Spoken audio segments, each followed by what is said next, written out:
Bonjour à tous, aujourd'hui je vous présente un outil que j'utilise au quotidien pour gérer mon budget. Ce n'est pas la dernière application mobile à la mode, mais l'incontournable Excel que j'utilise depuis toujours pour suivre mes dépenses. Et au bout de quelques années, j'ai finalement réussi à peaufiner un template pour gérer tout ça simplement. Alors pourquoi Excel malgré le fait que j'utilise des applications bancaires comme Revolut ou Boursorama et qui possèdent ce type de fonctionnalité? Eh bien tout simplement car premièrement je suis plus à l'aise sur un grand écran plutôt que sur un mobile et deuxièmement je n'ai jamais vraiment été satisfaite de ce que ces applications me proposaient jusqu'à maintenant pour suivre son budget de manière simple. Au moins avec Excel je peux faire à peu près ce que je veux et laisser de côté des fonctionnalités dont je n'aurais pas forcément besoin. Je vous mets le lien pour télécharger ce template dans la description de la vidéo. N'hésitez pas à l'utiliser et à le modifier selon vos besoins et à me dire en commentaire ce que vous en pensez. Alors ce template est basé sur la règle des 50-30-20. Donc c'est une méthode de budgétisation assez simple qui vient d'un livre coécrit par la sénatrice américaine Elizabeth Warren et sa fille Amelia Warren Tyagi. Et selon elle, il n'y a pas besoin d'un budget compliqué pour maîtriser ses finances. Il suffit d'équilibrer son argent entre ses besoins, ses envies et ses objectifs d'épargne en appliquant cette règle des 50-30-20. Elle consiste à répartir ses revenus nets d'impôts dans 3 catégories, 50% dans ce dont on a besoin, 30% dans ce dont on a envie et 20% dans l'épargne et le remboursement de nos dettes. Ce qu'il faut prendre en compte dans ce qu'on a besoin, donc les 50%, ce sont vraiment les choses essentielles, c'est-à-dire les frais qu'on ne peut pas éviter, comme par exemple votre loyer, les courses, les factures d'électricité et de gaz ou encore l'essence. Puis les 30% vont être consacrés aux loisirs, comme par exemple votre abonnement à Netflix, les restaurants ou encore les voyages. L'objectif dans un premier temps, ça va être de déterminer votre budget mensuel en indiquant ici vos revenus. Ça peut être votre salaire ou toute autre source de revenus.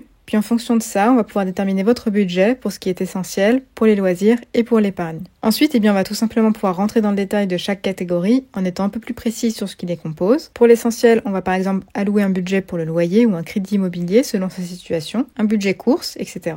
Ensuite, on va faire la même chose pour l'épargne en incluant les types d'investissements que l'on souhaite. Si vous préférez d'abord régler certaines dettes avant de décider d'épargner, vous pouvez aussi imaginer rentrer ici les éventuels prêts que vous auriez à rembourser. Pour remplir votre budget mensuel, vous allez également devoir compléter l'onglet catégorie et supprimer ou ajouter les catégories que vous souhaitez ou alors laisser tel quel si ça vous convient comme ça. Ensuite, dans l'onglet dépenses quotidiennes, vous n'avez plus qu'à rentrer le détail de vos dépenses. Alors ici, ce sont des chiffres fictifs, évidemment. Vous pouvez effacer le contenu du tableau et remplacer les données avec les vôtres. Chaque ligne va correspondre à une opération avec sa date et la catégorie correspondante. Dans la colonne statut, vous allez pouvoir indiquer si oui ou non le montant a été débité de votre compte et dans ce cas-là, l'opération sera comptabilisée dans votre solde réel. Donc ici, par exemple, les 2320 € vont correspondre à votre solde réel, mais si on regarde le solde en bas du tableau, 1850 €, c'est notre solde prévisionnel.